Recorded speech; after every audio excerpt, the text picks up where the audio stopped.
Hello and welcome, my boys and my vacuum cleaners. How you doing today? It's Super John Bombo here, Chris, and we're going to talk about all of the 5th tier engineers. We're going to show them off for you guys in all of their mighty glory. They are powerful, they are cool, they are fun to use. I love them as part of the game, but we need to understand how they kind of fit into the meta here.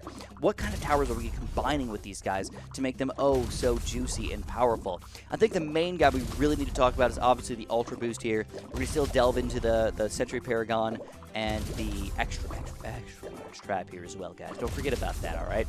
These guys are all fantastic towers of the game, and they really just fill a niche. They just fill a role in the ecosystem of Blue CD6 that we really, really need here, guys. A good, weird support tower, alright? So let's talk about these guys. Sentry Paragon is just basically a regular attack shooting tower. He's going to shoot out Plasma Blast with all the sentry guns over here. Fairly powerful overall. Nothing insane, though. They just do damage, and, ooh, I sent out 500 bones right there. That's kind of a bad amount of mobs sent out, isn't it, Chris? Yeah. So they do pretty good amount of damage. They do damage to all types of balloons. Of course, they can't see demons used without cam detection. That's okay. We can give them cam detection pretty easily, right? So you definitely got to keep that in mind as well.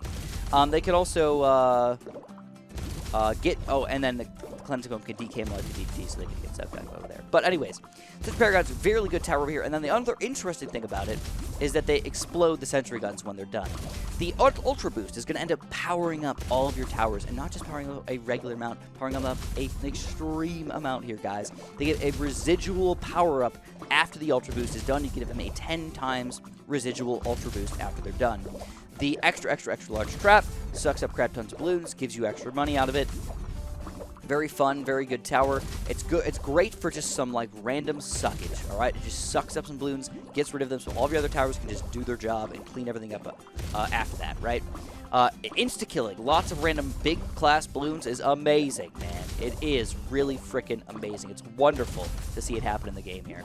All right, so let's go into a little bit more depth about these guys. First and foremost, you got to make sure you're positioning your Sentry Paragon in a reasonable way, where your Sentry Paragons might actually explode in a spot that will kill some extra balloons. Generally circles and stuff like that, places where you're going to have all the sentry guns, like generally a spot like this, pretty effective. What we can do is we can set up just a BFB really quick just to see how powerful this guy actually is. But you gotta remind yourself that this guy is not all powerful. He's not amazing. He's just a decent tower, and I think he's a fair tower in the game. Being able to pop a BFB, a BFB or even multiple BFBs with extra balloons on top of that just seems like a really good tower to me, man. Like I said, I generally enjoy him, and the extra explosions out the top of that really add some strategy in your positioning over here. You can see, like I said, he's not all powerful, though. He's just a decent tower, but for the price, he does what he's supposed to, all right? And that's the key part of him right here. If you're going to do a cross path, I actually would not recommend larger surface area. I know that some people like to do it because late game you get deconstruction and then, whatever. But then your Sentry Paragons can kind of go wherever the heck they want instead of being in a nice, close-knit position here where they can actually do some good damage here. So I do recommend the bottom path, even though it really doesn't affect it that much. I don't know, it's just my personal opinion, and I can see why you might want to go for deconstruction just to do that extra Moab popping power over here, you know? You can see now with this guy, we're going to do that extra Moab popping power. We're going to be able to pop these balloons a little bit better. I don't know, man. It's kind of up to you on what you want to go for, but that's my personal opinion over here. You see, even though we pop those bow-ups really quick, the balloons inside are not going to be super duper easy, and they're still going to end up sneaking through over here anyways. So even though it helps, it's not amazing, all right? I want to point that out. Moving on, though, we've got to talk about the Ultra Boost. So this is probably the most interesting tower in the game. Already, you got the Overclock here, which powers your guys up, and then the Ultra Boost on top of it, $100,000 plus, though, for this guy. But the price is worth it. That's the crazy thing about this. The price is seriously worth it for this guy because of the amount of crazy bonuses you can give your towers. So, what I'm going to do is I'm actually going to show you guys the true power of this guy. We're going to give you guys a quick example here. So we have an Apache Prime, all right? This is a very, very strong tower, but it still ends up losing to a lot of these later game rounds. This is round 98 over here. What you're going to watch is you're going to watch the Apache Prime not being overclocked. I'm going to point that out. Not being overclocked, lose to round 98 pretty reasonably easily. All right. The balloons are just going to sneak through too fast. Our balloon popping power is just not a freaking enough. we're going to get overwhelmed over here. It kind of sucks. Once you see that the blues are just sneaking through in the end here, we're going to delete this blue to just start over, just to show you that it's going to freaking happen. We're going to get overwhelmed over here, even with my extra large trap helping out over here. But yeah, we're getting overwhelmed. Nothing you can do. Apache Prime, holy crap. Not that great, right? Kind of sucks. Now we're going to try to ultra boost this guy and send out round 98 again. Now you're going to see that this is just a regular ultra boost, guys. One boost. This is the drastic difference in changes that we did here. And I didn't even do a perfect job because I wasted like a few seconds of it, alright? But this is one ultra boost on this guy. And what happens is after you ultra boost him, he gets this extra special ×1 bonus right here, alright? This is going to allow him to be more powerful after the ultra boost is done. And you can tell, even after an ultra boost, we still aren't that great. It kind of sucks. But what happens is if you spend some time here, guys. You spend some quick time here. We're going to ultra boost this guy a few more times. So we're going to just, dude, you cannot double or triple or quadruple or anything overclock your towers more than they already are. I want to point that out really quick. This is just being ultra boosted once right now, but technically it's being ultra boosted more than that. All right, I just want to point that out. So what you want to do is you want to do it at least 10 times here. It cannot do it any more than 10 times. What you're going to notice is this is going to start going up 5, 6, 7. Once the ultra boost is done, it adds to the additional after effect over here. We get 9, and then we're going to end off with 10 ultra boosted primary or Apache Prime right here. Now when we set it around 98, this guy's going to be basically more than 2 times, or basically 2 times as powerful. All right, that's the power of the overclocked ultra boost Apache Prime over here. Obviously a very, very good tower, but the blues are still getting reasonably far. You know, they're still getting all the way over here, dude. It's still not an all-powerful tower or anything like that. What was interesting, man, is now to say, oh, well, now, how about I boost, I can ultra boost my Apache Prime while it's already got the 10 times bonus. Oh, Chris, you dirty dog, you. So let's send out round 98. We're going to ultra boost this guy, and BAM! Now you're going to see the true power of what the ultra boost tower actually does over here, man. Now the balloons can barely make it on the screen before getting absolutely annihilated over here. Now this was a fairly expensive tower at about 50 grand or so, 60 grand or so. After all is said and done, man, he's an expensive tower, but there's still other towers that are more expensive that can be more powerful than this guy by himself. All right, you got to think about Vengeful Temples, Anti-Balloons, Legends of the frickin' Night, dude. You know, you got to talk about frickin' Permaspikes or Super Mines or something like that. Can you imagine overclocking those guys 10 times and then boosting it on top of that? The extreme speed of these guys, the extreme power of these guys is absolutely astro-frickin-nomical over here, dude.